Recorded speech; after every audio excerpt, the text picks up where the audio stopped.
So factorial, that's what it says, is as if one-way ANOVAs weren't bad enough.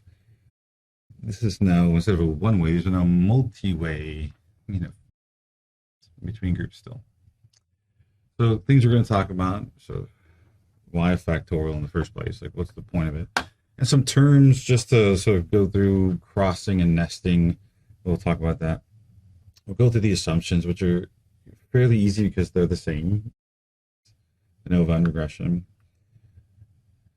And we'll talk about the sort of traditional like deviation approach, and we look at it through regression. We'll look at the main effects versus interactions, talk about what that means, and then even talk about effect size, and then what to do when you have, if you have a significant main effect or significant interaction, sort of what do you do and how that works. So we talked about sort of when you have a grouping variable in regression, sort of what you do with it, how that links together with ANOVA. If you code it the right way, meaning using contrast codes, these orthogonal codes, that you can get an ANOVA and they'll match up doing as if you're doing ANOVA straight away, because really they're the same thing. In regression, you can add multiple sort of separate categorical predictors. I don't mean when we break down like a multi-category independent variable into multiple predictors, but separate categorical predictors. Each of them will be handled by k minus 1, k being the number of groups, right? K minus 1 dichotomous predictors, either dummy coded or contrast coded, depending on if you want to sort of approach it as a regression or as an ANOVA. And interactions can be included or not, just like with continuous predictors. We can either cross multiply them and use them part of our prediction, or we don't have to. We cannot do that. Right? And that's making some assumptions that anything that has to do, any variability that linked to the interaction is really error, really just noise, right? So if we want to assume that, then we can leave the interaction out, and any variability due to the interaction will just be added to the error term. That's right there is why most people actually will include it, even if it's not significant, because they want to take any portion out due to the interaction out of the error term. Make sure the error is as small as it can be. So what does factorial mean? You may have, think about factorial in terms of math, you see numbers with a little exclamation point that play each number and all the way down. This is a different use of factorial. I think it's related, but it means that all levels of one categorical IV are completely crossed with all levels of the other categorical IV or IVs. If we have two IVs, it means that all combinations of the IVs exist. Okay? If you have one IV that's got 3 levels and one IV that's got 4 levels, two IVs, IV A and IV B, A has 4 levels and B has 4 levels. All combinations are going to exist. A1, B1, A1, B2, A1, B3, A1, B4, A2, B1, A2, B2, A2, B3, A2, B4, A3, A1, A3, I'm missing it up, A3, B1, A3, B2, A3, B3, and A3, B4. So maybe I should actually draw that. Say, again, we have one IV that's got 3 levels. So you got an A1, an A2, and A3, right? Then if I have a second IV that's got 4 levels, B1, B2, B3, B4, in order for them to be factorial, all combinations have to exist. And the reason why it's important to note this is there are types of analyses that are called like incomplete factorials and that kind of things, where all combinations don't have to exist. Okay, so in order for it to be completely factorial, we need to have, like here, an A1B1, an A2B1, A3B1. So this would be considered factorial because as we assign people to conditions, whatever these combinations are, I'm assigning people to these conditions, all combinations exist between the two IVs, making it completely factorial.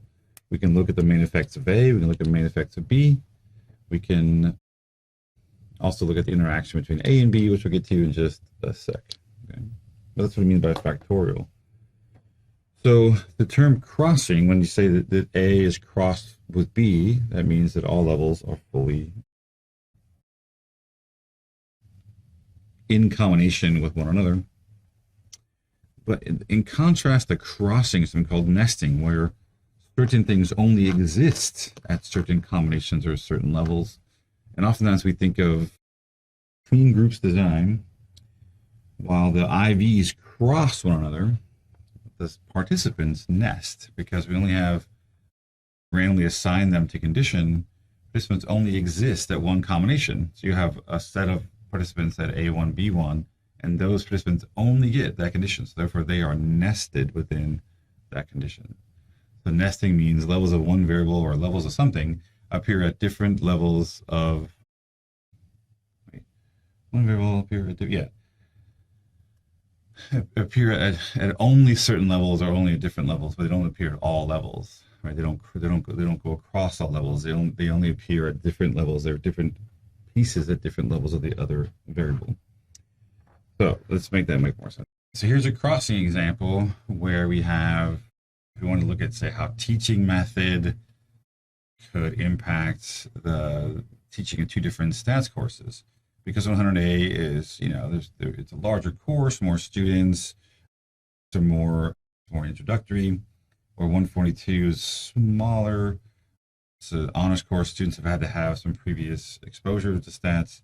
Could these different teaching methods work better or differently with these different courses?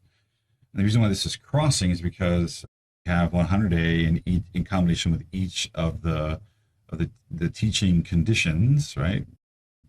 In person only, like pre-pandemic, right? In person only, lightboard only, like doing it just this way, or combination of in person, like in the classroom, and lightboard. Would that be better than either one of them alone? And we can compare the two courses to one another, see what students actually prefer are performing better. We can also compare the three teaching methods, but we can also see there's an interaction between the course and the okay. So you would have so in order for this to work, we'd have to randomly assign different students to different conditions. So in each of these conditions, a different set of students would exist, right? We have one set of students here, one set of students there, one set of students there. Those students, then the subjects themselves, are actually nested within those cells, while the conditions cross one another. Because subjects only, let's say there were 60 subjects. We did 10, 10, 10, 10, 10, 10, right? So the 10 subjects here only exist in this condition, which means they're nested. That's what nesting is talking about. All right, what about a different kind of crossing example? So sometimes we have subjects that cross. So for example, in this case, if this were some kind of repeated measures design where, say, you're doing some kind of intervention, taking the Princeton GRE course or something, and you want to see what your score is like before you started the course, and maybe in the midterm of the course, and then after you took the course to see if your scores got better.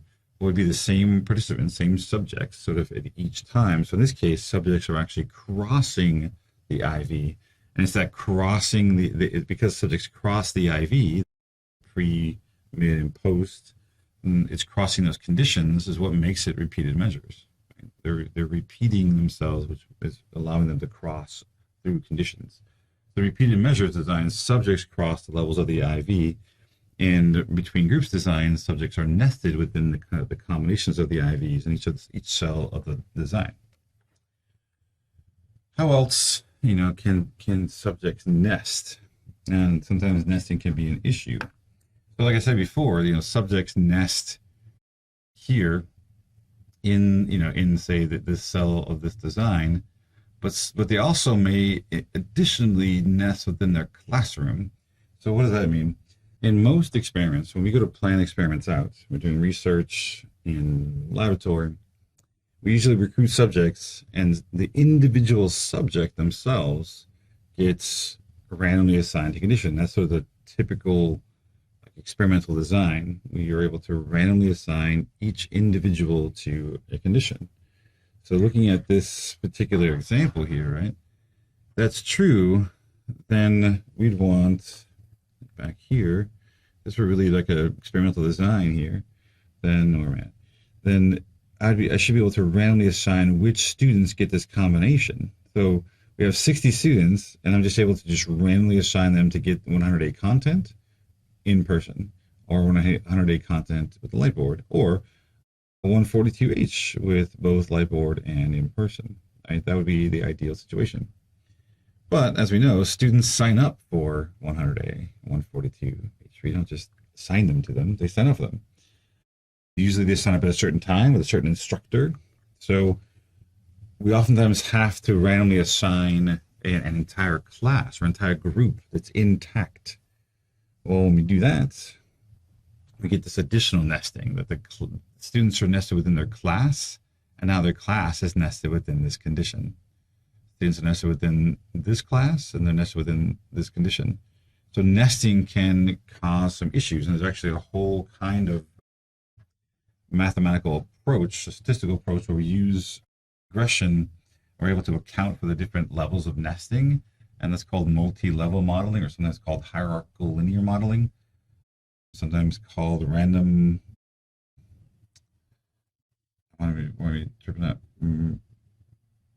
Mixed effects models, kinds of names for it. But it's all about trying to separate out the nesting that exists because classes are intact, and trying to sort of get out some of that variability so we can focus in on the effects we want.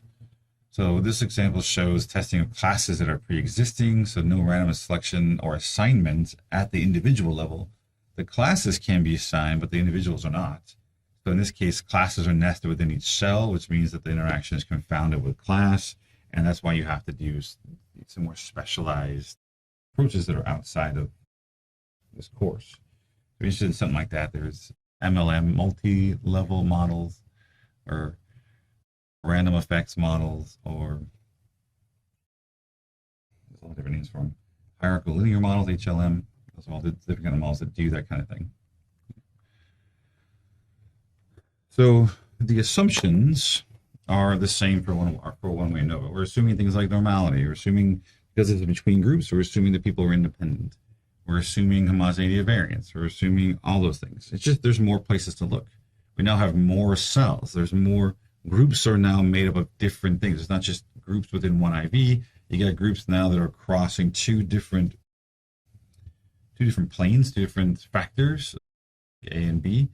And we're having to look for homogeneity variance in more places. We're looking for things like normality and all that stuff the same. It's just there's more places to look, more things that can affect and influence those assumptions.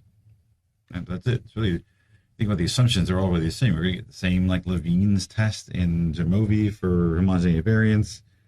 You can ask for the same test for normality. We can do all those same types of things because we're really assuming the same thing we did in one way. So how does the GLM change? Well, this is sort of one way to think about it. As you add in, this is still the effect of the mean of the population. This is still mu. It's the population mean. We're assuming everyone's starting there. There's now one IV that is affecting people's scores, moving them along one dimension. And then there's a second IV, beta, now that's moving them along a different direction. So you can kind of think of it like, here's mu. You have alpha that's sort of pushing things along this way, right? Here's alpha. And maybe this along a different dimension. You have beta sort of pushing subjects along a different way, right? So they're now sort of pushing them along separately, and drawing it this way sort of geometrically is sort of nice because they're on separate sort of uncorrelated planes. So A and B are working independently of one another, so we don't need to have an interaction because they're not related. They're not working together to affect scores. They're working independently. Okay. All right. But more realistically is that you have something like this on the bottom where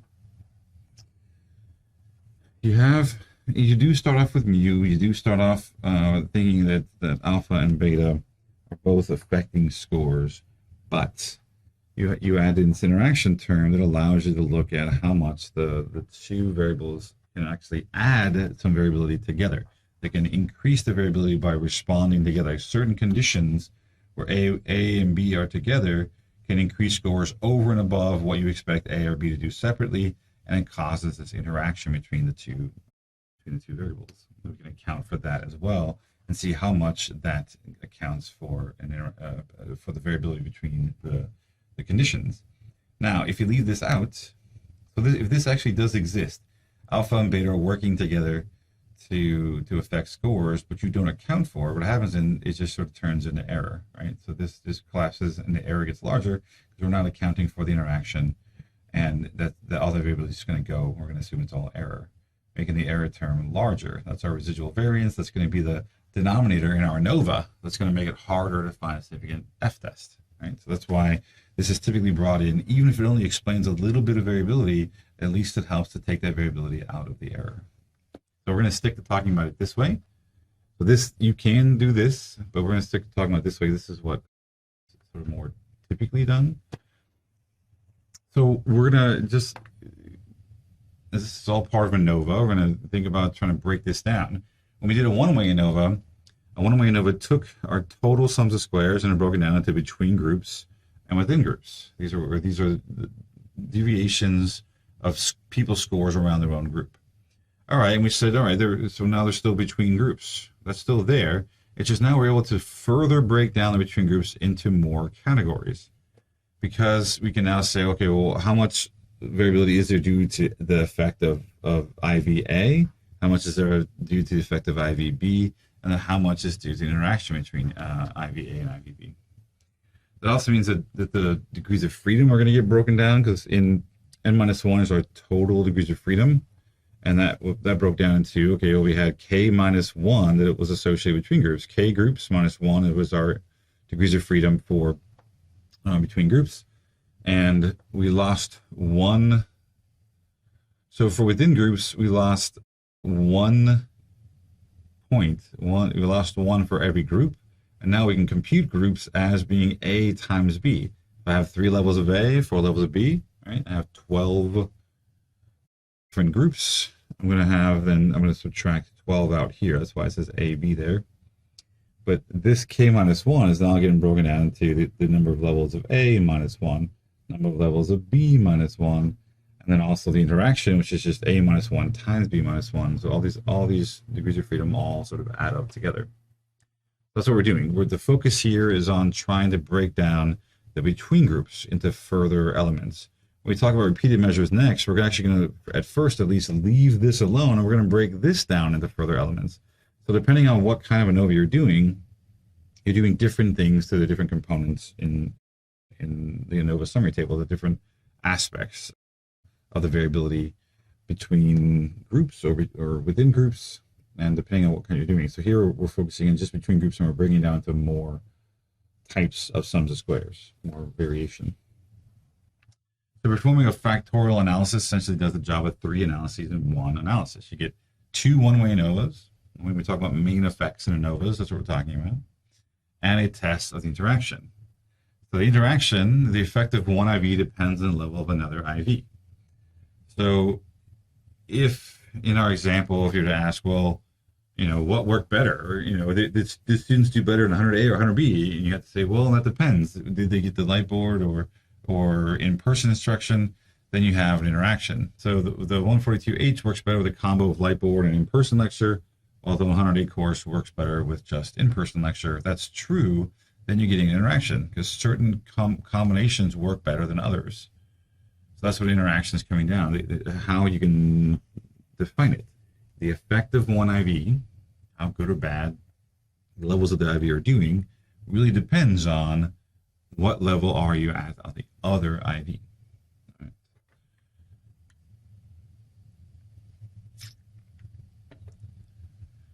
All of these, this looks scary, probably. It's really just written out in the same thing. The total variability, which is this first part. is every single, so let's talk about, let's back up a second. Now we have a bunch of different things going on. What is all these letters? I still stands for individual. That's each individual's participant or subject. The levels of A, right? So A stands for the levels of A, obviously, right?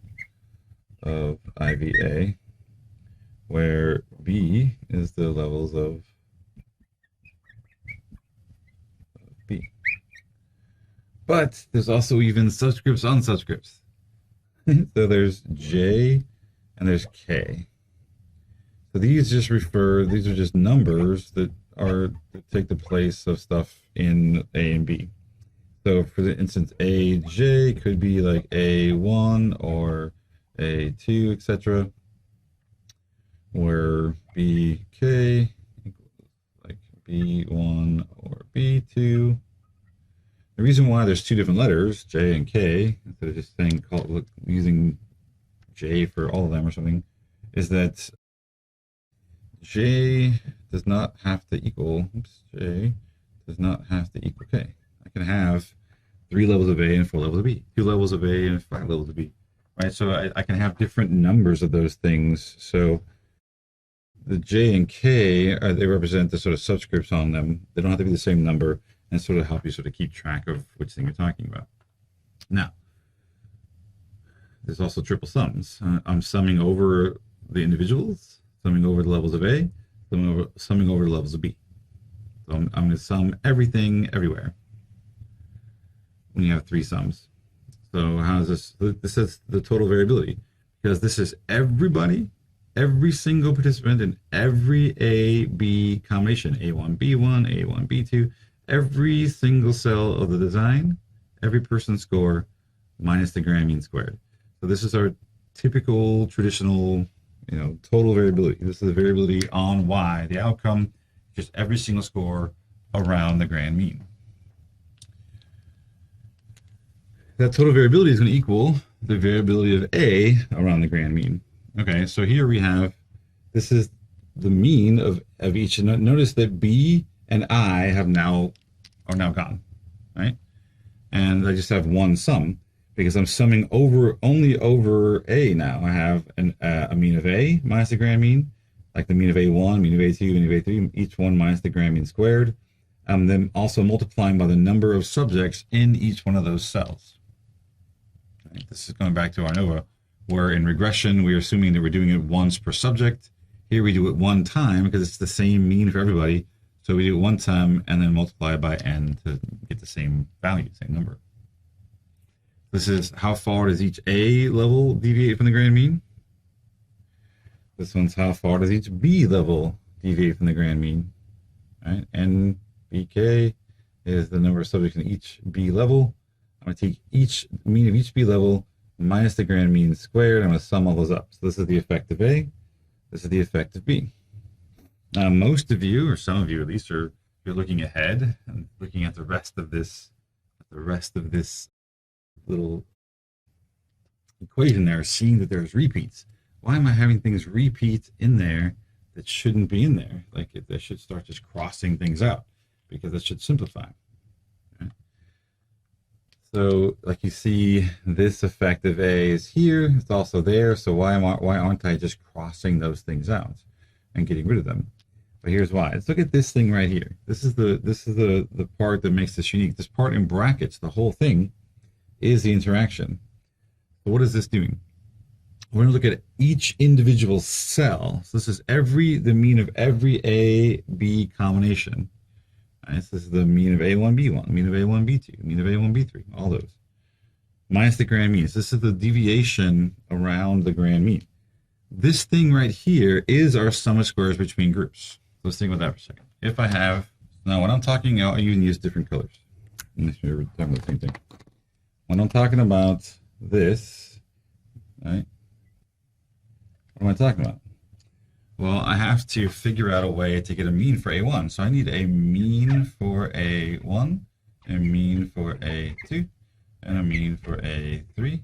And I'm also going to have down here a grand mean, which is ignoring all the groups. With me so far? To do this one, to do this part, I need a mean for B1. So I need to figure out a way to make a mean for just B1. A mean for B2, a mean for B3, and a mean for B4. These things out here, these are called marginal means. They're called marginal means because in these tables, they're literally the kind of means you compute out in the margins. Like, think about writing this on paper. These are like being the margins of the paper. So they're called marginal means because in order to get this mean, I have to, for a second, ignore that A exists. And I'm just going to average out everything that's in this B1. I'm averaging out everything that's in B2, right? This is how I'm getting those scores. To get the A's, I'm having to average out, I'm having to ignore B for a second. And I said, look, I'm just going to average everything that's in A1, everything that's in A2, everything that's in A3, I'm going to average those out. That's how I'm going to create these three means. I'm going to compare these means all to the grand mean, right? For this one. And I'm going to compare all these means to the grand mean. This one here is going to be compared. I'm going to compare all those to the grand mean to figure out the effect of this stuff, right? I'm comparing all this together. With me so far? What about this part in the middle? What this part in the middle is doing actually is there's 12 things here. That's it's doing a different thing. It's saying, look, I want to create a one-way ANOVA that's got, let's try this. We're going to do this 1, 2, 3, 4, 5, 6, 7, 8, 9, 10, 11. That's pretty good. This is now going to be all of our like A1, B1, A1, B2, A1, B3, A1, B4. It's going to be A2, B1, A2, B2, A2, B3, A2, B4. So it's like for a second, right here, I'm pretending like I have a one-way ANOVA with like 12 cells.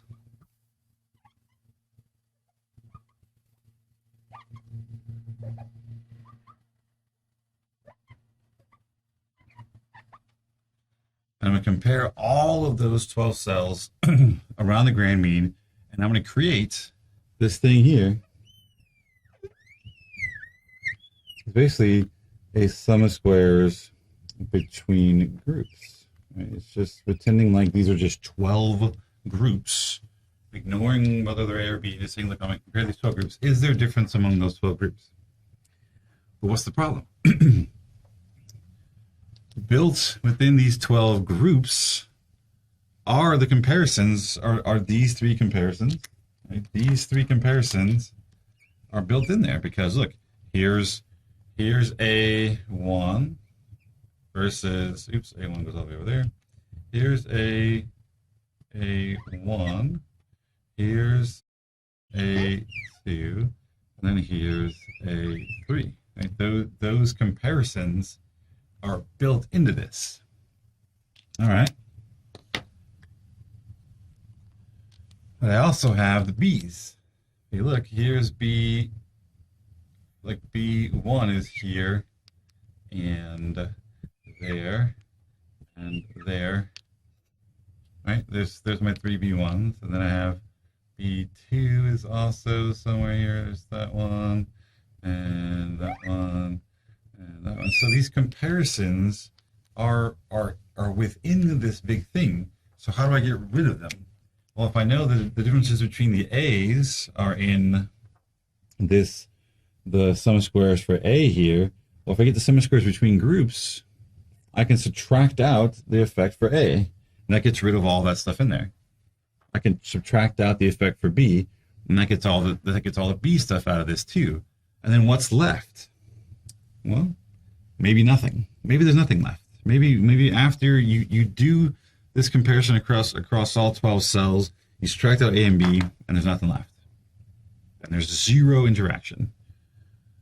Well, there's probably going to be a little bit left, maybe some random noise in there, and that's all that's left, so it's a non-significant interaction. But whatever's left in this equation, or this approach to looking at all the groups together, if I subtract out A and B from that, whatever's left then is interaction. Because we just said a second ago that the sum of squares total, like it's up here, right, equals, looking at that right there, A plus B plus AB. I'll go back 1 second. We also said that the sum of squares between groups is what's getting broken down to A, B, and AB. So the sum of squares, since you already have the total there, the sum of squares between groups equals sum of squares for A plus the sum of squares for B plus the sum of squares AB, all those together. So how do I compute this thing? Well, simply the sum of squares for AB equals the sum of squares between groups minus the sum of squares for A minus the sum of squares for B, which is what's going on in this bracket.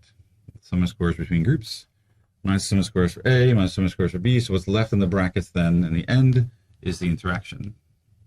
So you have total A, B, the whole thing in here is the interaction. And then look, this is every single score around their own group, or cell mean. So down here you get the within groups sum of squares. That's then all of it. A, B, AB, within groups, they all add up the total. Okay. We already said this a second ago, but just to repeat, the degrees of freedom for A, number of levels of A minus 1. For B, levels of B minus 1. For AB, just multiply those two. Within groups, we usually think about within groups as always the total number of subjects minus the number of groups. How do we define number of groups? So, well, we take the A levels times the B levels. So that's essentially big N minus AB. Right? Another way to think of that is we're going to take N minus 1, because if we find the variance in each individual group, we're going to get N minus 1 each time. I'm going to multiply that by our A times B cells. If I distribute this out, I get ABN minus AB. This ABN, AB little n, it's just n, that's the total number of subjects. And AB is the number of cells, so it really comes out to be just the total number of subjects minus the number of cells. And total is always just A minus 1, and it should add up to A minus 1 plus B minus 1 plus the two of them multiplied plus N minus AB. All that should all add up to total. Everything's additive. Okay. You can see sort of where it becomes problematic. If you don't have the interaction there, things can get kind of wonky. The mean squares are found in the same way. Right? We always find out a mean square by taking a sum of square dividing by degree of freedom. It's just now we're going to have more than 2.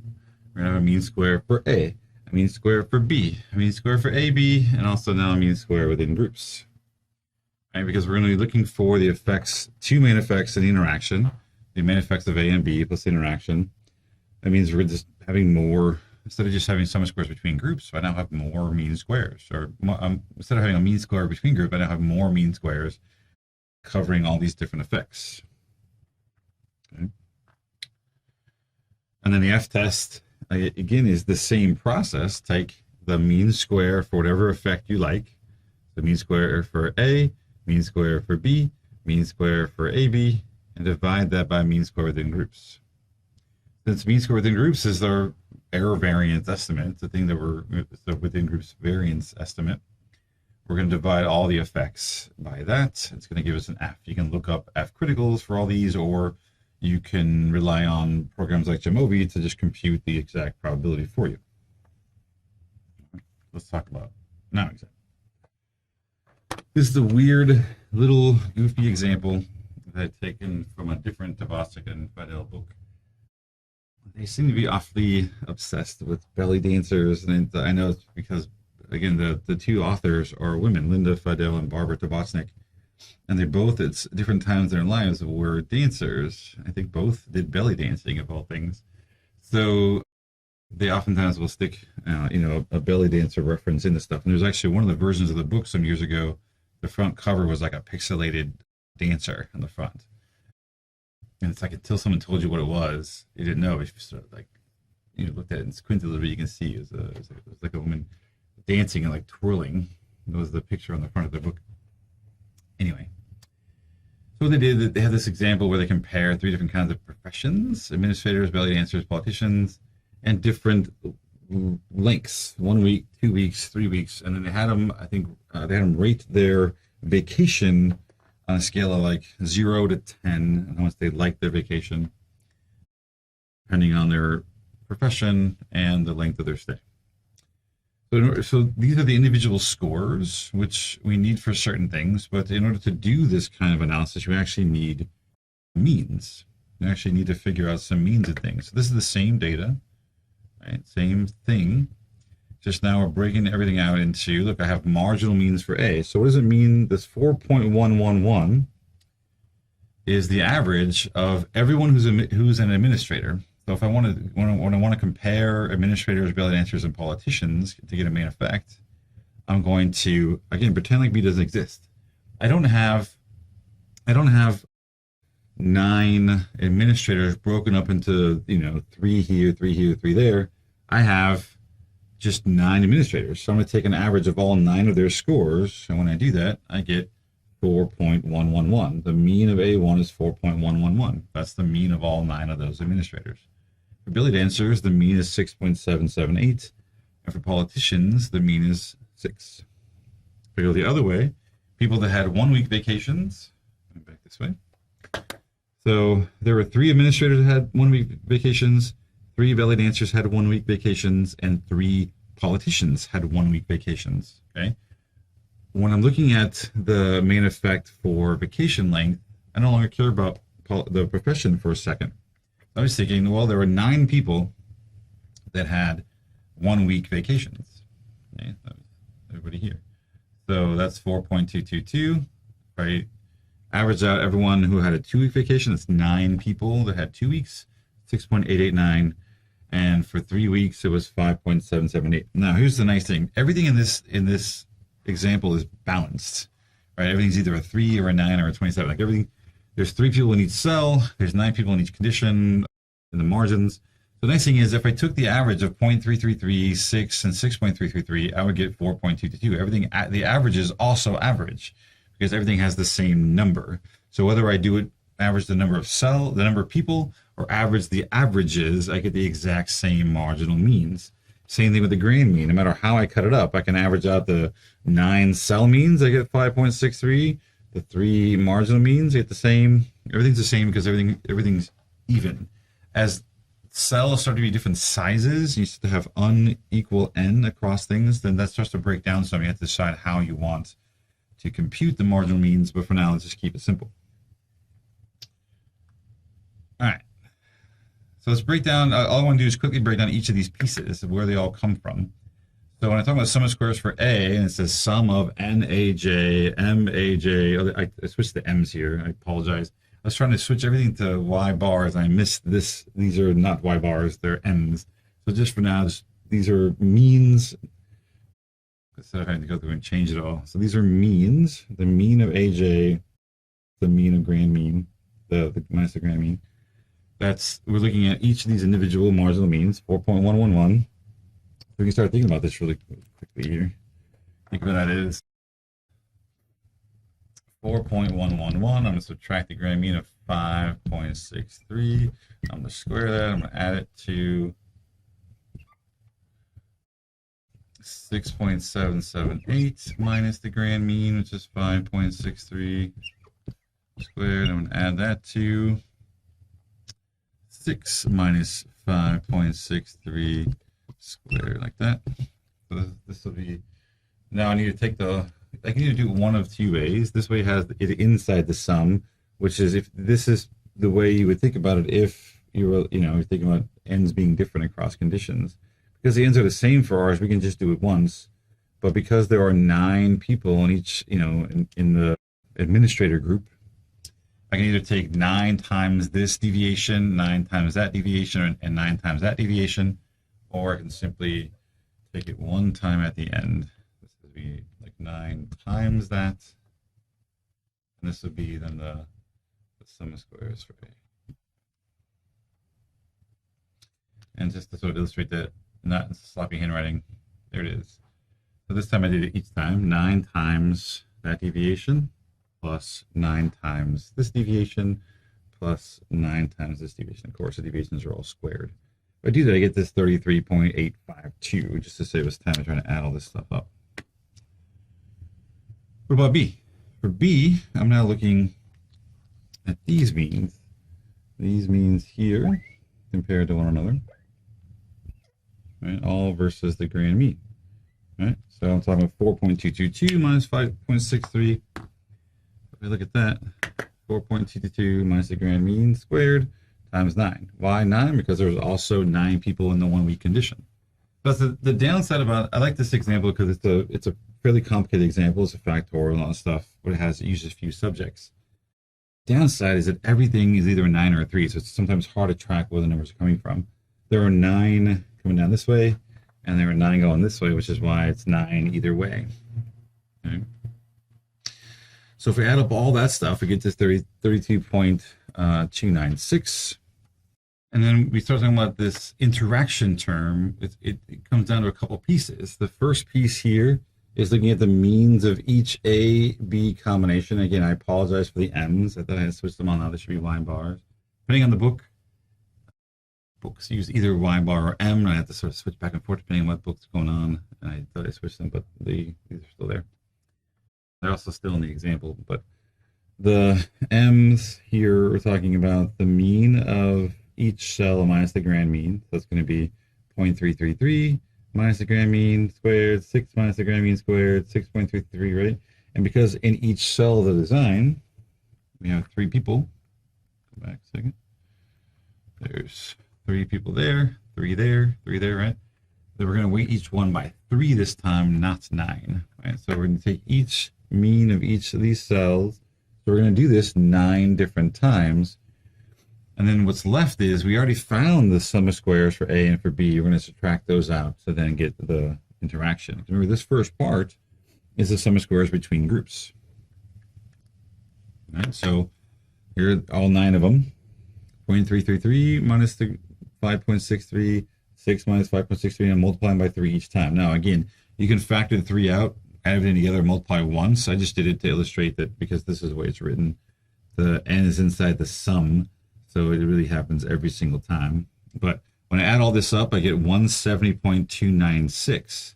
So 170.296 is the sum of squares between groups. That's the sum of squares if we treated these as just 9 groups in a one-way ANOVA. This is what we get, sum of squares between groups. To get the interaction, I need to subtract out the effects for A, the effects for B. And when I do that, I get, this is my real interaction sum of squares, 104.148. What's left? The sum of squares within groups is here. This is a longer one because we have to do this once per person, once per score. So instead of thinking about it as, comparing 3 groups or comparing 9 cells, we're doing this 27 times, once for every single score. So I'm not going to write it out because it takes forever. But let's talk through what it is. It's each score in each group. So I need for each Y, I need the first person, right, in group in A1, B1. So here's A1, B1, Y1, Y2, Y3. Then I need Y1 in A2, B1. So I'm doing that for every single combination. I'm subtract out from it the means of each individual cell. So if I'm talking about these 3 people here, I'm subtracting out this mean from these people, subtracting out that mean. And it looks like this long thing that I even sort of cheated and used the and keep going. So here's the first 3 in the first group. Here's the 5, 7, 6 going here. 5, 7, 6 minus their group mean. Here's the 5, 6, 8, which is down here. 5, 6, 8 minus their group mean is 6.333. Right, so I'm doing this for every single person squared added up. There's no n's up here because I'm doing it for every single person. So I don't have to multiply by n. I'm just going to do it for everybody. So you're going to do it all the way through. And here's the last 2 people, which was down here, the 3, 3, 2. This is the 3 and the 2 from their last 3. Again, just keep doing this for every single score all the way down. If I did it for everybody, I get 20. You square and add up all these differences, you get 20. Last but not least is the total. Total looks a lot like, if you look at the two of them, this is every individual score minus the group mean. This is every individual score minus the grand mean. Okay, so they look similar, but this is just subtracting at the same score over and over again. So I'm just taking every single score, 0, 1, 0 is that first group, 0, 1, 0. I'm subtracting out the grand mean each time. Then I got 5, 7, 6. All right, 5, 7, 6, 5, 6, 8, 4, 7, 6, all the way through, all the way down to the 3, 3, 2, which is the last one there. And I'm subtracting out the grand mean for everybody. So this is the total sum of squares. This is basically the variability, the sum of squares on y, total variability on y. So I have all these different values together. Let's go back and review them for a second. So I have 33.852.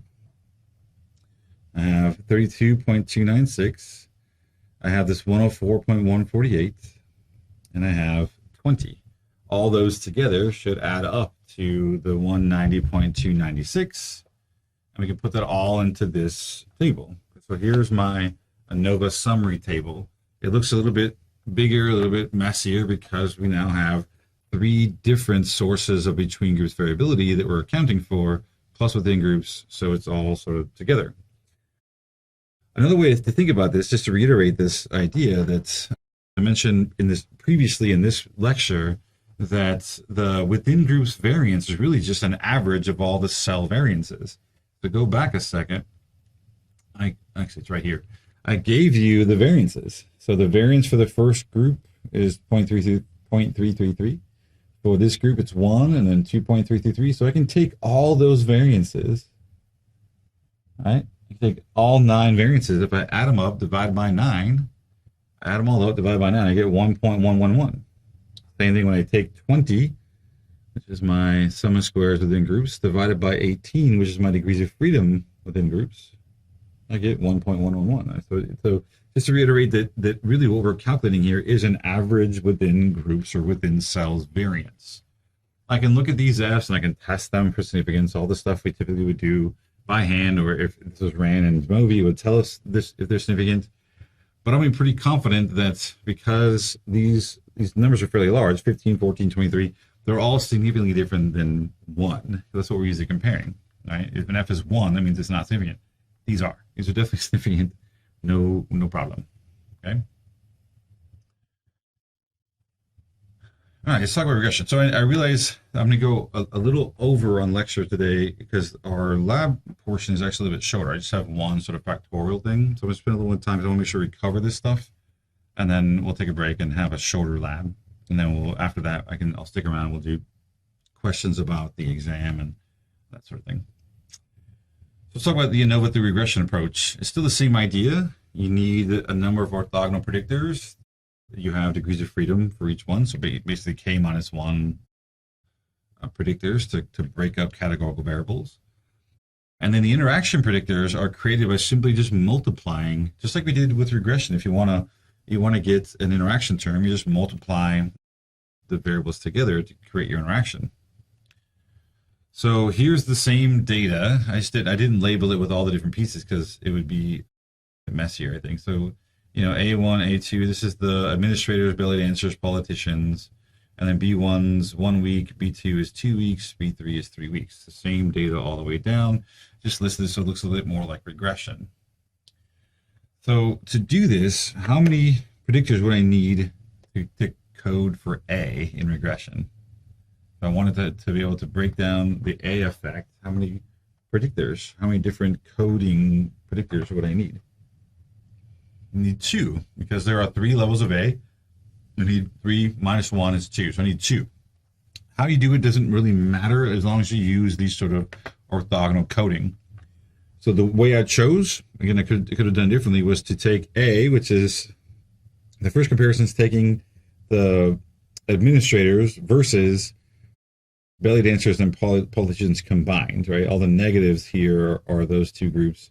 These are the administrators, and it just repeats. So I have A1, A2, A3, A1, A2, A3, and A1, A2, A3. It just repeats all the way down because we have the 3 A's at B1, the 3 A's at B2, and the 3 A's at B3. I'm just repeating those codes all the way down. For the second comparison, I'm leaving out administrators, right? For these first three. Now I'm comparing belly dancers to politicians. And I'm repeating those codes at B1, B2, and B3. So because B also has 3 levels, it also requires two codes, 2 X's to code for it. So this first one, I'm taking 1 week versus 3 weeks, right? And I'm leaving out 2 weeks altogether. 2 weeks is not being included in the first comparison. I'm just saying, hey, how much do people like 1 week versus 3 week vacations? And then in the second B code, I'm now looking at 2 week vacations and comparing 2 weeks to either 1 or 3 on both sides. So 1 and 3 now are being combined into one group versus the middle. So these don't have to repeat because I have all of B1 is here. So I just do all of B1 code there. And then all of B3 is down here, right? So I just do all the B3 code there. So if I was doing this as regression without any interaction, I would just put these in as predictors, predict Y, and that'd be it. That'd be done. If I want to include the interaction term, I need to multiply them, which means I need to take X1 times X3, X1 times X4, X2 times X3, and X2 times X4. Because there's 2 each, and I multiply them out, I'm going to have 4 different columns for the interaction. I don't have to think about what they are. As long as I did these 2 and these 2 correctly, I just cross-multiply them. And these are what they are. So X1 times X3, X1 times X4, X2 times X3, X2 times X4. And it creates all these codes for me just by multiplying them out. So this is how you would go about sort of generating if you want to do this regression. This already seems crazy, right? It's like a crazy mess to go through this. But this is how you do this ANOVA through regression. And you have all these predictors just for these two variables. So I did this in Jamovi, and I asked for a couple different things we normally wouldn't ask for or would do differently. I asked for this overall model test, which is sort of odd here because now we're getting just an overall test of the model. It's not breaking out the different sources. But what I do have is then for each one of these predictors, this is the prediction from each one of them, and I'm getting a separate measure of sum of squares for every single one. So let's look at what that means. So remember that X1 and X2, these 2 here were our A effect. These 2 were our B effect.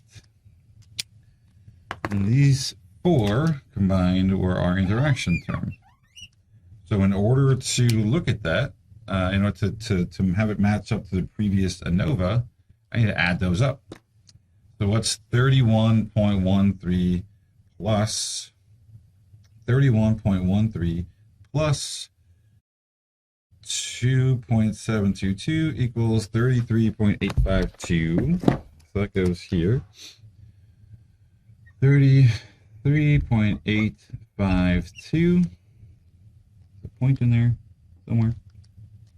And then we have X3 and X4. We're going to add up those two, 10.889 plus 21.407 equals 32.296.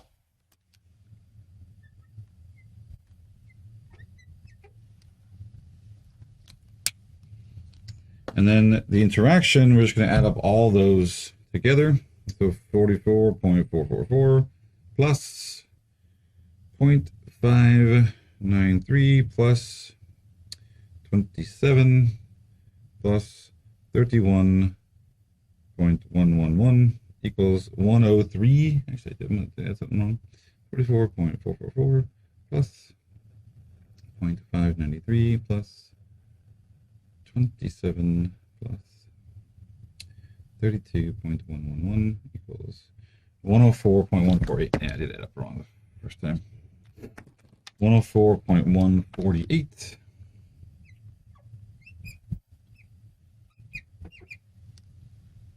weird that the yellow and green, look, is this actually yellow? Let's see.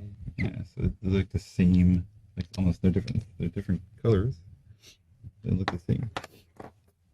What was that one? 32 point what? I've missed it already. 10.889 plus 21.47 equals 32.296. Within groups, it tells us down here the residual. It does tell us it's 20, so that's pretty straightforward. I don't have to add anything up for that. How many columns did it take for profession? Well, it took 2. How many columns did it take for weeks? That also took 2. How many columns did it take for the interaction? That took 4. And then this we know is the n minus the number of, it's really n minus 1 minus all this, which is going to be 27 minus 9, which is then 18. Okay. We can add all this up. It never gives us total in Jamovi. We can add them all up and figure that out if we wanted to. This is it's actually going to be the same. The main reason I wanted to do this was to show that compared to this, the same numbers: 33.852, 32.296, 104. Yeah, everything's the same. We're getting the same values because it's really doing the same thing behind the scenes. In regression, this is what it's doing. Here's the additional thing you get with this you don't get with stuff. You get these tests, which also come out as these tests as well. Remember, X1 was comparing like administrators to bill answers or politicians. Well, we know that comparison actually is significant. So we're actually getting the test built into it, where in when we do it through ANOVA, we have to do those sort of post hoc tests. They don't get built in this way. All right. Talk about one last bit here. All right. Switch over. For our effect size, we had mentioned, eta squared before, which is similar to r squared. It's just the whatever effect you're interested in is the over total. The problem is, in a one-way ANOVA total, this equals to the sum of squares for the effect plus the sum of squares within groups. Like that, those two things are the same thing. Right? So the sum of squares for the effect and sum of squares, like this could be, sum of squares between groups plus sum of squares within groups equals to total. Right? So there's only one way to do that. Because there's just one between groups and error, it adds to the total. Down here, because the sum of squares for the effect, there's multiple effects, the effect plus error doesn't equal total. So this actually starts to differ. So imagine this is eta squared for A. Well, that's the sum of squares for A over sum of squares for A plus sum of squares within groups. This is not going to, the bottom part here is not going to equal total. That would have to be sum of squares for the effect over, or sum of squares for A over sum of squares for A plus sum of squares for B plus sum of squares for AB plus sum of squares within groups. So the partial eta squared, when you're doing a factorial design, is supposed to get you to an eta squared that's more similar to a one-way effect size, but they won't all add up to 100%. You can actually get values that add up over 100% because you're allowing the bottom portion to switch every time you compute it. So let's look at that for 1 second here. If I'm doing this for A, the sum of squares for A was 33.852. If I take the total, all the sum of squares together, I get that the sum of the effect size here is 18, which tells me that the predictor and outcome overlap by about 18%. For partial, because I'm only using A and within groups, this number's a lot smaller.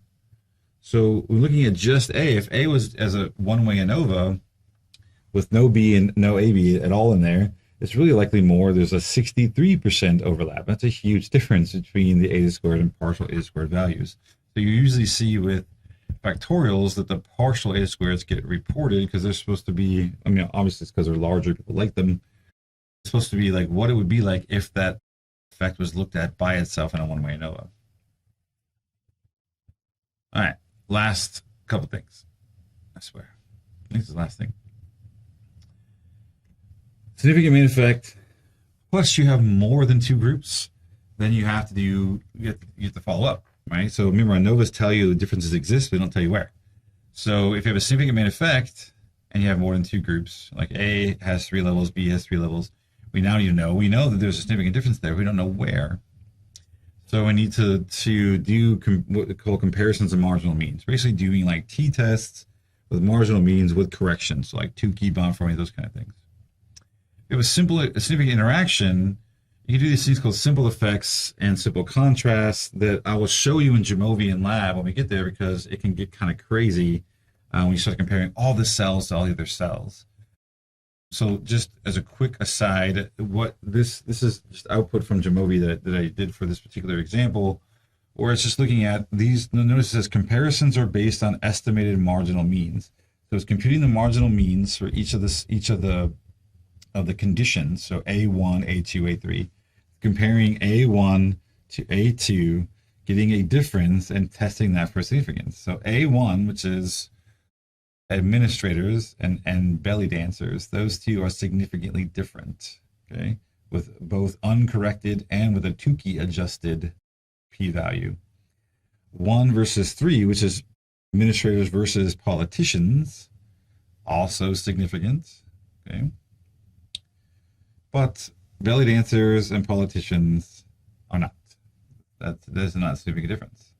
So we want to know why it looks like politicians like their vacations better than administrators, and so do belly dancers. That's the reason why we're getting main effect there. In terms of length of stay, 1 week versus 2 weeks is significant, with 2 weeks being favored. People like 2 weeks over 1 week. I know that because of a negative sign. So 1 week versus 2 weeks, or minus 2 weeks, I get a negative number. So people rated the 2 week vacations higher. But strangely, people rated 3 week vacations better than 1 week, but they also rated 2 weeks better than 3 weeks.